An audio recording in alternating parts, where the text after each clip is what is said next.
Vous savez, nous avons l'impression, les hommes, que le contact avec les dimensions paranormales de la vie, c'est intéressant, c'est le fun. Je vous assure que ce n'est ni intéressant, ni le fun. Ça le deviendra. Aujourd'hui, j'ai décidé de réorienter la thématique et le prisme de la chaîne en abordant davantage mes podcasts sous un angle à la fois rationnel, aussi spirituel. C'est un grand écart, ce m'est difficile de faire, mais je m'attacherai à le faire. Je serai aussi plus rigoureux et peut-être plus assertif quant à certains propos, idées reçues. Car il faut être honnête, dans la spiritualité, il y a de tout et n'importe quoi. Et surtout du grand n'importe quoi. Et aujourd'hui, nous allons parler de réincarnation. Je vous propose de passer en revue le plan et j'attaquerai par une petite définition de ce qu'est la réincarnation selon les courants et les traditions. Ensuite, nous allons dialoguer autour de ces notions en rappelant à chaque fois les notions fondamentales. Nous verrons il y a différents types de réincarnation selon les traditions, entre la métempsychose, réincarnation, transincarnation, etc. Nous verrons ensuite l'historique de la doctrine de la réincarnation, autant en Orient qu'en Occident. On se demandera d'où provient cette croyance et sur quelle base empirique repose-t-elle. Bien sûr, on ne peut pas parler de réincarnation sans parler de karma. Donc on va bien dégrossir cette notion. Ensuite, nous aborderons aussi les différentes mythologies et leur intégration ou non du phénomène de réincarnation. Nous aborderons ensuite l'évolution de la doctrine de la réincarnation au fil des âges. Et pour appuyer le fait que la réincarnation est une possibilité probable, nous verrons quelques exemples marquants d'individus se souvenant de leur vie antérieure.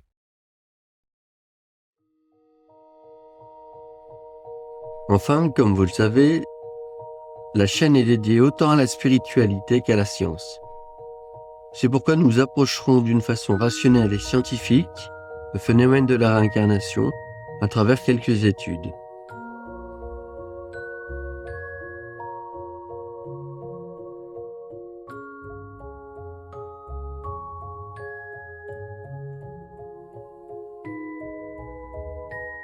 Finalement, on peut aussi se demander si la réincarnation peut-elle expliquer le sens de la vie.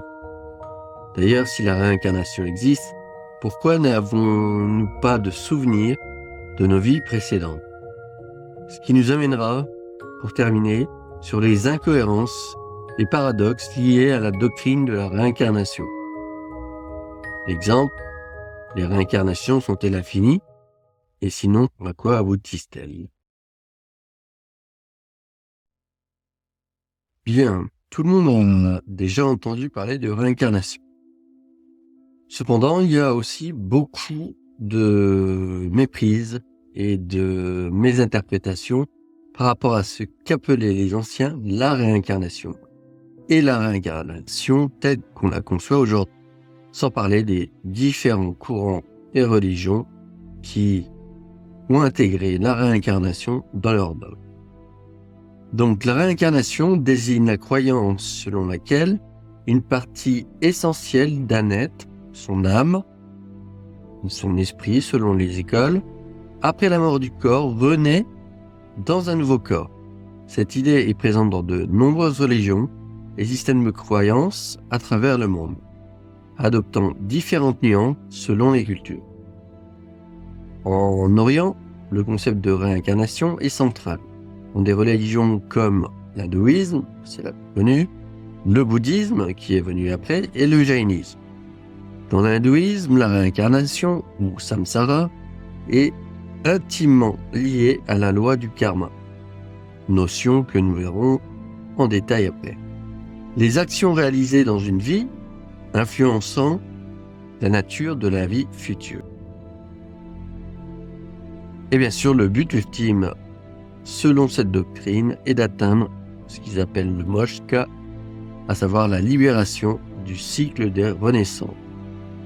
Le bouddhisme, quant à lui, tout en rejetant l'idée d'une âme éternelle, adhère également à une forme de réincarnation, ou plutôt à un flux de conscience qui se transmet de vie en vie, jusqu'à l'atteinte du nirvana, l'état de libération et d'extinction de la souffrance. Le jaïnisme, lui, partage la croyance d'un cycle de renaissance et montre l'importance du karma. Et les êtres s'y libèrent grâce à une vie de non-violence absolue et de purification spirituelle. En Occident, la réincarnation était présente dans certaines écoles philosophiques de la Grèce antique, comme peu le savent. Nous avons notamment celle de Pythagore et l'orphisme. On a aussi les philosophes comme Platon. D'ailleurs, dans ses dialogues tels que Phédon, le Ménon ou la République, il évoque l'idée d'une âme immortelle, apprenant et se purifiant au fil de ses incarnations. Dans le néoplatonisme, développé par Plotin, nous avons une vision où l'âme descend dans le corps, mais aspire à retourner à l'unité divine. Les martinistes appellent cela la réintégration. Et ce processus d'ascension spirituelle peut impliquer plusieurs incarnations. La réincarnation est aussi présente, sous une forme ou une autre, dans certaines branches du christianisme ésotérique. Je pense notamment aux gnostiques, aux chrétiens gnostiques. Et même dans le spiritisme, popularisé par Allan Kardec, la réincarnation y tient une place importante. En tout cas, la réincarnation offre une perspective intrigante sur la justice cosmique, le développement moral et spirituel à travers les âges, et propose finalement une réponse à de nombreuses questions existentielles sur le sens de la vie, de la souffrance et de l'injustice. Bien que souvent utilisés de manière interchangeable dans le langage courant, les termes métempsychose et réincarnation désignent deux concepts distincts concernant l'après-vie et le processus de naissance après la mort. Ce terme d'origine grecque signifie littéralement transmigration des âmes. Il décrit un processus où l'âme, après la mort du corps physique, passe dans un autre corps, pas nécessairement humain. La métempsychose englobe la croyance que les âmes peuvent habiter des corps d'animaux, de plantes, ou même d'autres entités intelligentes, voire inanimées, selon la nature des actions, c'est-à-dire le karma, réalisé dans les vies précédentes. Cette perspective était notamment présente dans les enseignements de Pythagore et dans l'orphisme, pour qui l'âme était immortelle et transmigrait à travers différents royaumes de l'existence, y compris dans les corps d'animaux, jusqu'à ce qu'elle puisse se purifier et retourner à la sphère divine. Quant à la réincarnation, il est mis l'accent sur le retour de l'âme dans un nouveau corps humain après la mort. Il suggère un cycle de naissance et de mort successives où l'âme évolue à travers ses différentes existences jusqu'à atteindre un état de perfection ou de libération, connu sous les noms de moksha dans l'hindouisme ou le nirvana dans le bouddhisme. La réincarnation est principalement associée aux traditions orientales, bien qu'elle ait également été considérée dans certaines philosophies et croyances occidentales. Contrairement à la métempsychose, la réincarnation suggère une progression de l'âme à travers des expériences humaines successives, se focalisant sur l'évolution spirituelle et morale de l'être, que l'on retrouve aussi dans certains courants gnostiques chrétiens. Les deux concepts diffèrent donc principalement par le type d'être dans lesquels l'âme peut renaître. Alors que la métempsychose permet une plus grande variété d'existences corporelles possibles pour l'âme, la réincarnation se limite aux expériences humaines. La distinction entre ces deux concepts n'est pas seulement sémantique, elle reflète différentes visions du monde, de l'éthique et du destin de l'âme. La métempsychose, avec son spectre plus large de renaissances possibles, met l'accent sur les conséquences directes des actions morales, ou même une vie non humaine peut être le terrain d'une leçon karmique.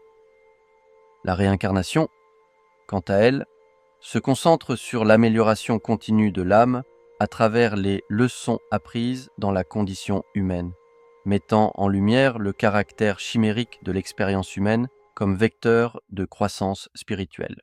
You've said that death is psychologically just as important as birth, and like it, it's an integral part of life. But surely it can't be like birth if it's an end, can it? Yes, if it's an end. And there we are not quite certain about this end. Because, you know, there are these peculiar faculties of the psyche that it isn't entirely confined to space and time. Dans les discussions contemporaines sur la spiritualité, la distinction entre métempsychose et réincarnation invite à une réflexion sur la nature de l'âme, le but de la vie et les chemins vers l'illumination ou la libération spirituelle.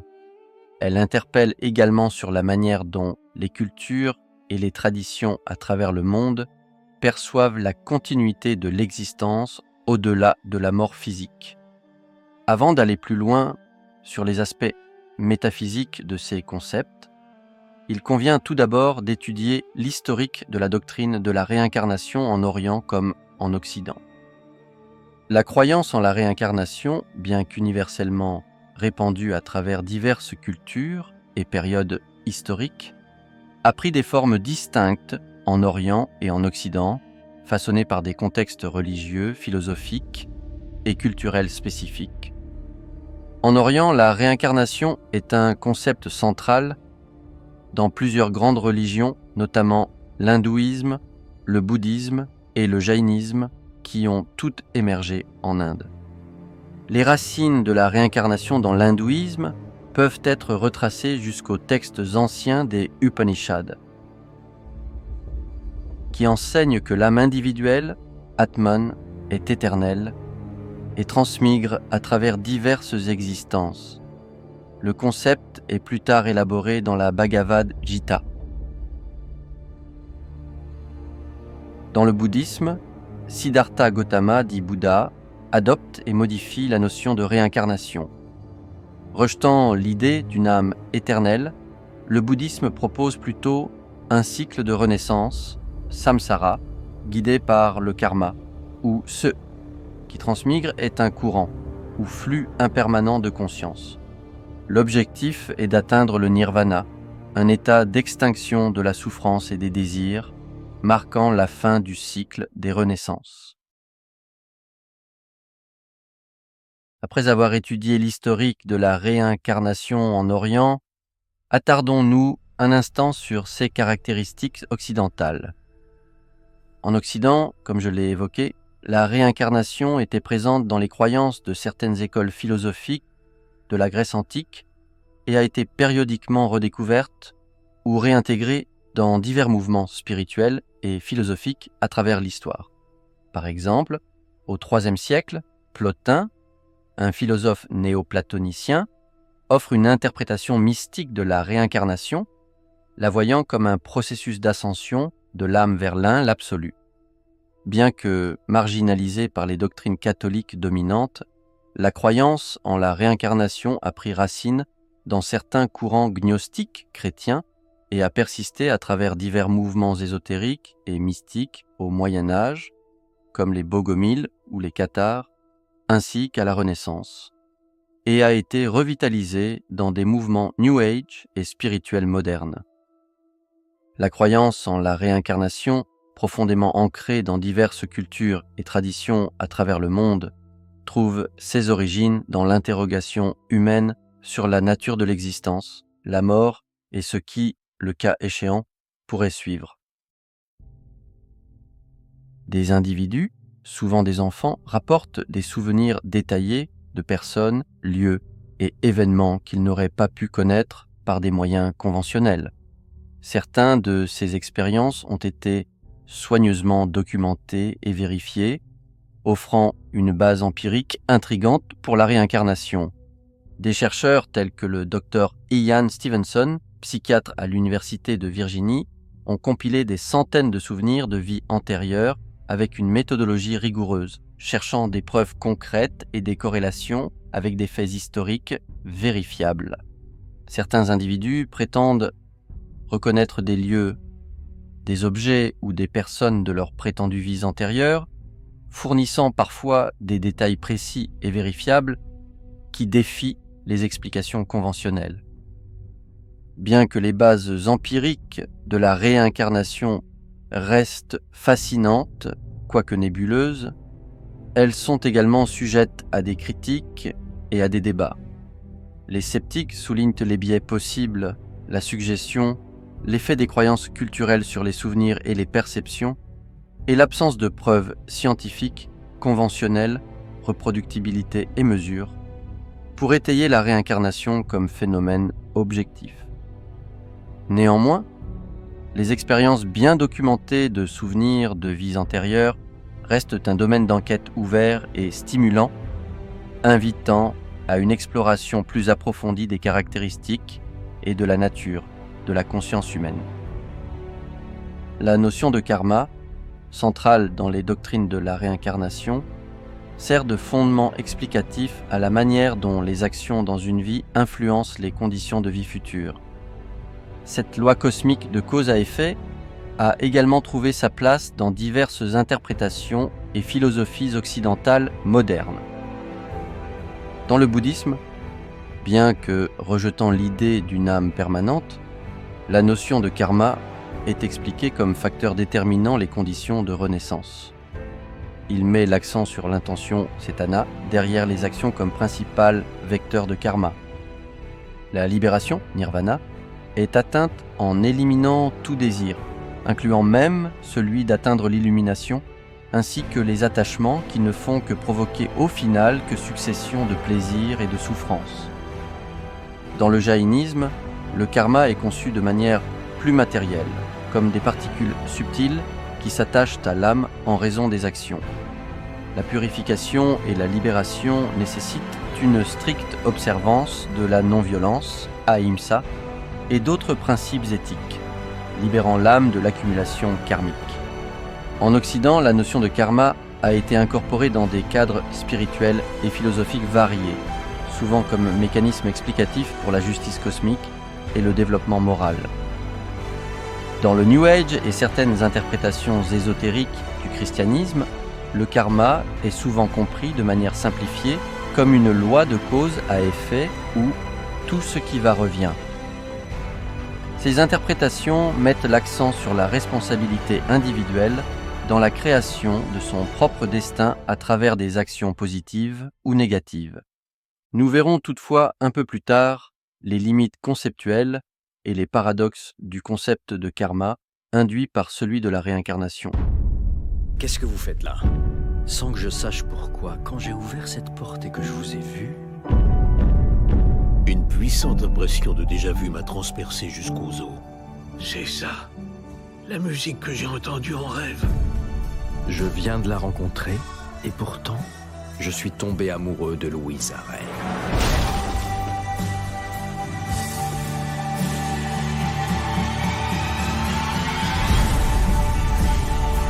Notre vie n'est pas la nôtre. Nous sommes liés aux autres, dans le passé, le présent et l'avenir. Dans la théosophie fondée par Helena Blavatsky à la fin du XIXe siècle, la théosophie propose une synthèse des enseignements orientaux et occidentaux sur la réincarnation, insistant sur l'évolution spirituelle de l'âme à travers de nombreuses vies. Plusieurs courants ésotériques occidentaux, y compris certaines formes de néopaganisme et de magie cérémonielle, ont intégré la réincarnation dans leur système de croyances et de pratiques spirituelles. La popularité croissante de la réincarnation dans les sociétés contemporaines occidentales peut être vue comme une réponse à une recherche de sens dans un monde de plus en plus sécularisé et individualiste favorisé par le dogme capitaliste matérialiste. Elle offre un cadre alternatif pour aborder des questions existentielles, éthiques et spirituelles, tout en favorisant un sentiment de responsabilité envers soi-même et les autres, basé sur l'idée que nos actions ont des répercussions à long terme. L'étude des individus affirmant se souvenir de leurs vies antérieures constitue une facette fascinante de la recherche sur la réincarnation. 6 intrigantes expériences, souvent documentées avec une précision remarquable, offrent des témoignages qui défient les explications conventionnelles. Certains se distinguent par leur richesse en détails vérifiables et leur impact sur la compréhension académique et publique de la réincarnation. L'un de ces individus les plus médiatisés concerne James Leininger, un garçon américain qui, dès l'âge de 2 ans, a commencé à partager des souvenirs détaillés d'une vie antérieure en tant que pilote de la Seconde Guerre mondiale, nommé James Houston. Les parents de James ont rapporté que leur fils était capable de nommer des détails spécifiques sur l'avion que Houston pilotait, les circonstances de sa mort, ainsi que des informations sur ses compagnons d'escadron qui ont été par la suite vérifiés comme exacts. Ensuite, nous avons Shanti Devi, une fille qui est devenue célèbre pour ses affirmations de se souvenir d'une vie antérieure à Mathura, où elle disait avoir été mariée et avoir eu un enfant avant de mourir en couche. Des enquêtes menées par des chercheurs et même une commission mise en place par Mahatma Gandhi ont confirmé plusieurs détails de ses souvenirs, notamment des informations sur sa famille dans la vie antérieure que Shanti Devi n'aurait pas pu connaître autrement. Les hommes qui ont fait une recherche spirituelle dans la vie au cours des siècles, au XXe siècle, maintenant, les hommes qui ont fait une recherche spirituelle ont découvert au cours d'un certain nombre d'années, 10 ans, 15 ans, 20 ans, 30 ans, que les illusions spirituelles ou que les préconceptions spirituelles qu'ils avaient dans la jeunesse de leur recherche, au cours des années, se sont lentement transformées, ils se sont rassis. Et sur le plan cosmique, c'est la même chose. L'homme qui aujourd'hui se rapproche de certains grands événements va découvrir forcément par la force des choses et des lois de la vie qu'il doit être rassis. L'homme qui aura une certaine conscience sera un homme très rassis. Autrement dit, il aura passé par toutes les phases subtiles de sa spiritualité, de son orgueil, de sa vanité, de ses préconceptions, de la manipulation psychique subtile de son mental par les forces involutives, par les forces de l'invisible.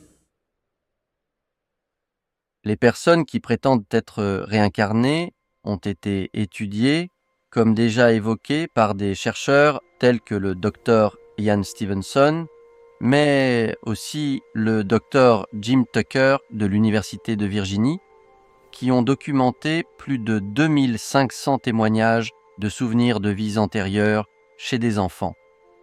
L'étude de ces singularités continue de susciter un intérêt considérable, offrant des fenêtres potentielles sur la nature de la conscience, la mémoire et peut-être l'existence de la réincarnation. Ces récits renforcent non seulement la croyance en la réincarnation pour de nombreuses personnes, mais invitent également à une exploration plus approfondie des phénomènes liés à la conscience et aux nouveaux paradigmes physiques, tels que la mécanique quantique qui reste, à ce jour, largement inexplicable par la science dite moderne. L'un des principaux défis dans l'étude scientifique de la réincarnation est l'absence d'un mécanisme connu qui permettrait la transmission de souvenirs ou de la conscience d'une vie à l'autre. Les théories proposées vont de l'existence de champs morphiques, comme suggéré par Rupert Sheldrake, à des perspectives plus métaphysiques ou non matérialistes de la conscience esquissées par Jung et dans une moindre mesure, Bergson. Bien que la réincarnation reste un sujet controversé dans la science mainstream, l'intérêt pour les phénomènes de conscience, tels que les expériences de mort imminente et les souvenirs de vies antérieures, a ouvert des discussions sur la nécessité d'élargir le cadre scientifique pour inclure des aspects de l'expérience humaine qui défient les explications matérialistes actuelles. La réincarnation, traditionnellement vue à travers un prisme spirituel ou religieux, trouve un écho intrigant dans des domaines scientifiques contemporains tels que la génétique, l'épigénétique, incluant la transmission intergénérationnelle des traumas. Ces disciplines offrent des perspectives captivantes sur la manière dont les expériences, comportements et traumas peuvent être transmis d'une génération à l'autre, soulevant la question de savoir si quelque part ce que nous appelons esprit, âme ou conscience ne sont-ils pas une composante à la fois individuelle et collective, relevant du moins en partie de ce que Jung appelle l'inconscient, qu'il soit personnel ou collectif. Auquel cas, on peut voir le patrimoine génétique qui se transmet de génération en génération comme un legs qui contribue à la formation de notre psyché, qui serait du coup un composite de la conscience de nos aïeux. Et de ce fait, on pourrait voir cette transmission comme une forme de réincarnation. D'ailleurs, peut-être que tout l'enjeu réside dans le fait que chaque individu, via un processus initiatique, peut prendre conscience de cet état de fait et rentrer en contact avec des aspects transpersonnels de nos ancêtres, via certaines méthodes médiumniques, théurgiques. À ce niveau-là, la science actuelle n'en est bien sûr qu'à ses balbutiements. Et je me permets d'ajouter de façon quelque peu prophétique que la méthode scientifique actuelle, introduite il y a plusieurs siècles par Francis et Roger Bacon, vit ses derniers instants. J'expliquerai lors d'un prochain podcast pourquoi le moment voulu. Attardons-nous sur l'épigénétique, un champ de recherche en plein essor qui examine comment les comportements et l'environnement peuvent causer des modifications qui affectent le fonctionnement des gènes et donc notre fonctionnement global en tant qu'individu. Ces modifications peuvent être transmises à la descendance, réhabilitant du coup la marque qui avait été discréditée en son temps, en suggérant que les expériences vécues par les ancêtres peuvent influencer les générations futures sans altérer la séquence ADN elle-même. Cette découverte renforce l'idée que les vies passées de nos ancêtres ont un impact mesurable sur le présent, bien qu'il y ait encore un abîme entre le cadre biologique issu de la science contemporaine et ce qui relève de l'ineffable, de l'immesurable, du spirituel, faute de termes pour le moment plus adaptés.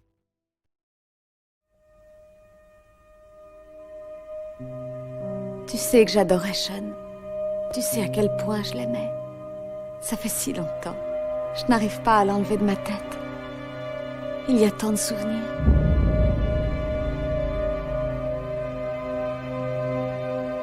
Je sais que ça peut paraître insensé, mais j'ai rencontré quelqu'un qui semble être Sean. Si je comprends bien, ce petit garçon de 10 ans affirme être ton défunt mari. Il a dit, c'est moi, Sean. Que veux-tu que je pense de ça? Il est revenu. Qu'est-ce que tu veux? Tu vas commettre une grave erreur en épousant Joseph. Il y a un garçon haut comme ça qui veut épouser ma fiancée. Tu me fais du mal. Je ne veux plus que tu m'embêtes. Dis-nous la vérité. Arrête tes mensonges. Que voulez-vous savoir? Où est-ce que Sean a rencontré Anna? On s'est rencontrés à la plage. On s'est mariés 30 fois en 30 jours. Comment sais-tu tout cela sur nous? Je suis Sean. Tu dois arrêter de mentir de cette manière. Qu'est-ce que tu fais? Je regarde ma femme. C'est de la folie.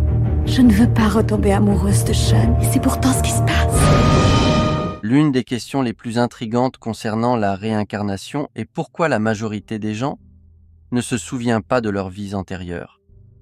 Cette interrogation soulève des réflexions profondes sur la nature de la mémoire, de la conscience et de l'identité à travers le temps et l'espace. L'une des théories les plus souvent évoquées propose que le processus de naissance agit comme un filtre qui empêche les souvenirs de vies antérieures de passer dans la conscience actuelle. Ce mécanisme pourrait servir à nous permettre de vivre chaque vie sur une toile vierge sans être entravé par les poids des existences passées. Mais alors comment progresser si nous oublions nos acquis à chaque incarnation ? Il est aussi possible que l'oubli des vies antérieures soit une forme de protection psychologique. Ce souvenir de trauma ou de perte douloureuse de vie passée pourrait être écrasant et nuire à notre capacité à fonctionner dans la vie présente. Certains enseignements spirituels suggèrent que le souvenir des vies antérieures est réservé à ceux qui ont atteint un certain niveau de développement initiatique et spirituel. Dans cette perspective, les souvenirs pourraient être révélés lorsque l'individu est prêt à les intégrer de manière constructive dans son parcours évolutif. Ce cas de figure est souvent rapporté par certains médiums ou grands initiés comme Elena Petrovna Blavatsky ou Rudolf Steiner. Il faut dire que la mémoire humaine, même dans une seule vie, est hautement sélective, ne conservant souvent que les informations jugées importantes, à savoir celles qui procurent un avantage évolutif pour une situation future ou émotionnellement significative. Il est possible que seuls les souvenirs les plus impactants des vies antérieures aient le potentiel de traverser entre les incarnations et restent sous le voile de l'inconscient au sens jungien. Une autre explication pourrait résider dans l'interconnexion des âmes ou dans la nature même de la conscience, qui transcende les barrières individuelles traditionnelles. Les souvenirs de vies antérieures pourraient alors être accessibles à travers un état modifié de conscience ou une profonde méditation, ce que j'ai pour ma part déjà pu expérimenter. La question des souvenirs de vies antérieures nous amène à réfléchir sur ce qui constitue notre essence véritable. Est-ce notre mémoire et notre conscience actuelle, ou existe-t-il un fil continu d'existence qui se déploie au-delà de notre compréhension immédiate ? Cette interrogation ouvre des voies vers une exploration et une redéfinition profonde de la conscience, de l'identité et du mystère de la vie elle-même. Assez récemment est apparu un concept hybride, plutôt New Age, donc à prendre avec de grosses pincettes, celui de la transincarnation qui propose une perspective alternative ou complémentaire à la réincarnation traditionnelle. Ce concept explore l'idée qu'un conscience ou un esprit pourrait se transférer ou se manifester à travers différentes formes d'existence, non seulement à travers le temps, comme dans la réincarnation successive d'une âme dans différentes vies humaines, mais aussi simultanément ou à travers différentes dimensions d'existence. En d'autres termes, un seul esprit pourrait habiter plusieurs corps simultanément, même séparés de plusieurs centaines ou milliers d'années. Les rêves ou les états modifiés de conscience comme les transes dissociatives ou les expériences théurgiques seraient alors un moyen à ces différents corps d'échanger de l'information sur leur vie respective par la médiation de cet esprit unique. En résumé, alors que la réincarnation se concentre sur l'âme ou la conscience passant d'une vie à une autre successivement, la transincarnation suggère que cette conscience peut exister ou se manifester de manière non linéaire, simultanée ou multidimensionnelle. Cela implique que des aspects de notre être pourraient coexister dans différents lieux, temps ou dimensions et remettent en cause nécessairement notre postulat sur l'espace-temps et son continuum, en s'appuyant sur des théories de la physique quantique qui suggèrent la possibilité d'une interconnexion instantanée à travers l'espace-temps, non-localité. La transincarnation pourrait offrir un cadre pour comprendre comment la conscience se manifeste au-delà des limites conventionnelles de la réalité physique telle qu'elle est comprise aujourd'hui.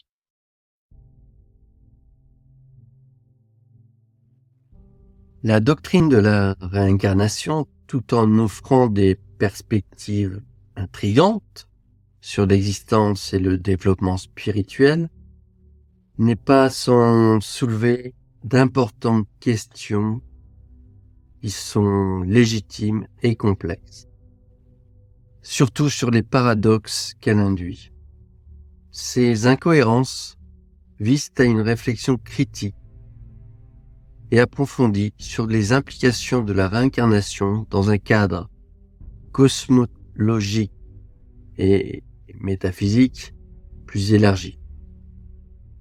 La réincarnation est souvent vue comme un mécanisme de justice cosmique et évolutive, où le karma accumulé dans une vie détermine les conditions de la vie suivante. Cependant, cela soulève des questions éthiques complexes et impliquant parfois des dilemmes cornéliens, notamment autour de la souffrance des innocents. Est-il juste qu'une personne, par exemple un enfant, violé, torturé, souffre dans cette vie pour des actions, donc a priori mauvaises, commises dans une vie antérieure dont il n'a aucun souvenir? De plus, que se passe-t-il entre les incarnations?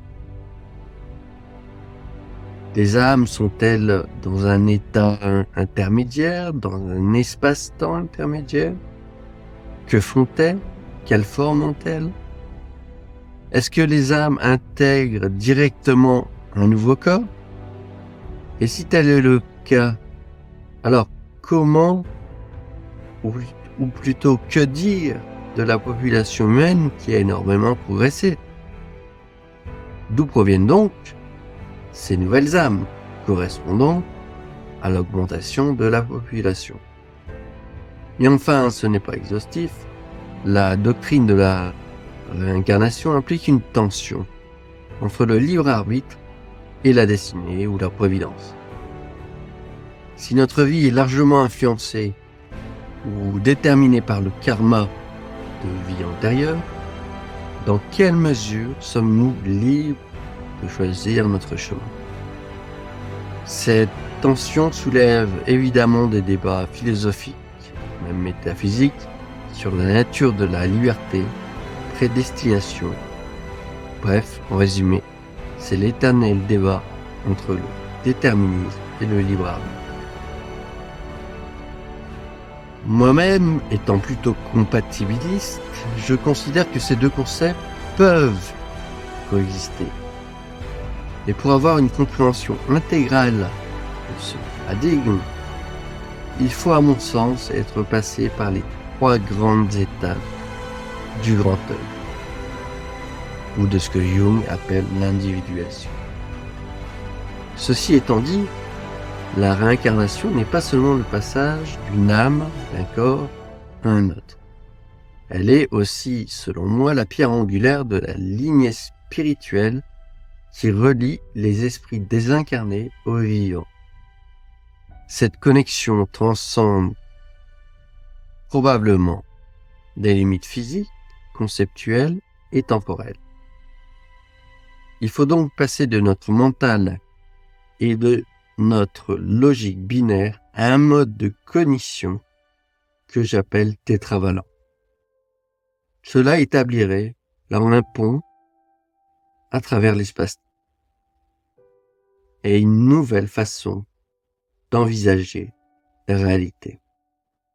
Pierre Teilhard de Chardin pense que cette nouvelle cognition sera déterminée par la noosphère. Enfin, avec ce que j'appelle le post-humain, nous ne contenterions pas d'expliquer le comment des choses, mais surtout le pourquoi. Et c'est ça la base. Et que dire des esprits, entités ou guides spirituels qui semblent interagir avec nous depuis le plan qu'on appelle spirituel ou éthérique, quoique je préfère dire simplement depuis un autre plan d'existence. Comme certains le savent ou l'ont déjà expérimenté, ces phénomènes se manifestent sous diverses formes. Intuition, soudaine, synchronicité, rêve prophétique, prémonitoire, ou même à travers certaines évocations théurgiques, sans même parler du phénomène ovni. Parmi ces interactions, ces phénomènes semblent transmettre une certaine sagesse.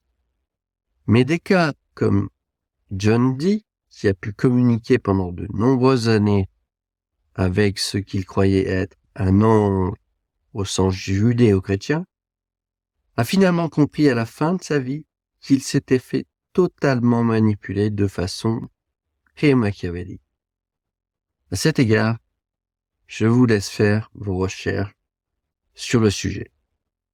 Quant à moi, je dois dire que j'ai suspendu mon jugement quant à la réincarnation, malgré mes expériences mystiques et des expériences que j'ai pu aussi avoir via des états altérés de conscience. À ce stade, nous en sommes, nous, l'humanité, à un état d'ignorance tellement important que ces sujets ne sont pas prêts d'être compris. Merci de m'avoir écouté et je vous dis à la prochaine.